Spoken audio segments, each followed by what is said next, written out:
নবীজির সুন্নাহ আমরা পালন করবো তো সবাই? হ্যাঁ, নবীজির সুন্নাহ দিয়ে আপনার জীবন যদি আপনি সাজাতে পারেন, আপনি মৃত্যুর পরে আপনি নিশ্চিত আপনি জান্নাতবাসী হয়ে যাবেন। শুক্রবারে কিছু আমল আছে, নবীজি বলেন যে শুক্রবার দিনে যদি কেউ পয়গম্বরের শানে ৮০ বার দুরূদ শরীফ পাঠ করে, আল্লাহ তাআলা তার আমল নামা থেকে ৮০ বছরের গুনাহ মাফ করে দেবেন। একটু জোরে বলি না, কত বছরের গুনাহ?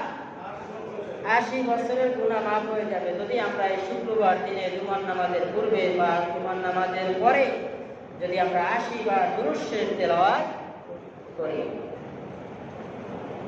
সবচেয়ে উত্তম দুরূদ কি? আফদালুদ দুরূদ দুরূদ ইব্রাহিম, যে দুরূদটা আমরা পড়ি আল্লাহুম্মা সাল্লি আলা মুহাম্মাদিন ওয়া আলা আলি মুহাম্মাদ কামা সাল্লাইতা আলা ইব্রাহিম ওয়া আলা আলি ইব্রাহিম ইন্নাকা হামিদুম মাজিদ। আল্লাহুম্মা বারিক আলা মুহাম্মাদিন ওয়া আলা আলি মুহাম্মাদ কামা বারাকতা আলা ইব্রাহিম ওয়া আলা আলি ইব্রাহিম ইন্নাকা হামিদুম। এই যে আমাদের সামনে এসেছে হজের মাস, বহুত মানুষ হজ করতে যায়, ঠিক না?